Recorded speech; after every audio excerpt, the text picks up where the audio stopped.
आसाम, नागालैंड, मणिपुर, त्रिपुर, मिजोरम, यहाँ पे एक और तरह की हमें एक सिचुएशन नजर आती है। नागालैंड ने तो बाकायदा अपना झंडा शंडा भी बना दिया हुआ है। वो कहते हैं जी हम तो मुल्क ही और हैं। ये जोड़ पाएंगे? मुझे लग रहा है कि अब कोई मामला होने वाले हैं, उस तरफ जा रहे हैं, चीजें कुछ बन गई हैं। अब देखिए सिख फॉर जस्टिस जो है वो कनाडा में खड़े होकर कह रहे हैं कि जी हमने इनके साथ नहीं रहना है और हमारे साथ ज्यादती हो रही है और जिस किस्म के इनके साथ हालात किए जा रहे हैं। तो आपको लगता है कि ये रहेगा, कायम रहेगा इंडिया? आप अगले 5 साल या 10 साल में इसको इसी तरह देख रहे हैं या इसकी कोई है हिस्से बखरे हो रहे हैं? देखिए वो इंडिया एक बड़ी रियासत है, इसके अंदर मसाइल भी बहुत बड़े।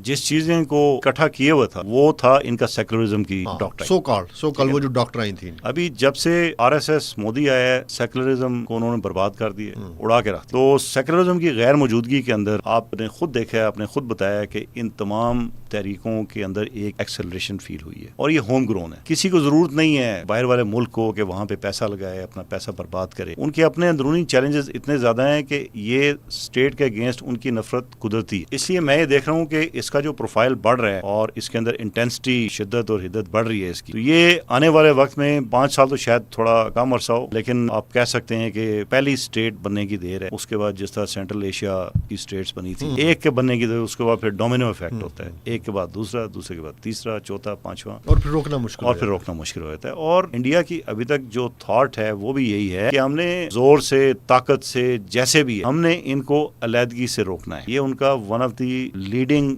डोमेस्टिक सिक्योरिटी ऑब्जेक्टिव रहा है और आज भी, क्योंकि उन्हें पता है कि जिस दिन पहली गई उसके बाद बारिश का पहला कदम। वैसे आप किसको देख रहे हैं, कौन बनेगा? नागालैंड, मणिपुर में? अब देखें ना मणिपुर में कितने हालात खराब हो गए पिछले कुछ दिन से। सबके हालात इतनी कशीदगी है वहाँ पे और इतने लोगों को मार रहे हैं, उठा के लेके जा रहे हैं उनको। मैं बाकी पहले ही दूसरी तो नहीं कहा, लेकिन ये जरूर आपको एक इंडिकेटर देता हूँ, ज्योग्राफिया सबसे अहम फैक्टर होगा इसमें कि कौन पहला होगा। ये दुरुस्त कह रहे हैं। और जो जितना नजदीक होगा इंडिया से उतना ही उसके लिए मुश्किल होगा।